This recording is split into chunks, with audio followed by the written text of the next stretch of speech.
नमस्कार मंडळी, माझ्या एका मैत्रिणीकडे मी जाते आता. तर तिथून जाताना तर एक मॉल आहे मध्ये. मॉलमधून क्रॉस करून जावं लागतं. संध्याकाळचे 7 वाजलेले आहेत आणि मी तुम्हाला दाखवते की युरोपमधले मॉल जे आहेत ते किती लवकर बंद होतात. ते बघा, सगळे मोठमोठ्या ब्रँडचे शॉप्स आहेत इथे आणि ते सगळे शॉप्स तुम्ही बघताय तर ते सगळे क्लोज्ड आहेत. बघा, मोस्टली जे मॉल्स आहेत ना युरोपमधले ते संध्याकाळी 6 पर्यंत बंद होतात. फक्त मोठमोठ्या सिटीजमध्ये म्हणजे ॲम्स्टरडॅममध्ये वगैरे 8 पर्यंत त्यांचं टाईम असतं.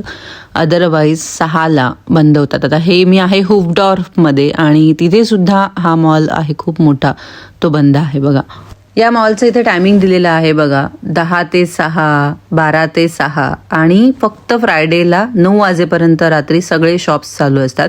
हां, सुपर मार्केट मात्र इथे रात्री 9-10 वाजेपर्यंत चालू असतात. संडेला तर फक्त 12 ते 5च मॉल चालू असतो.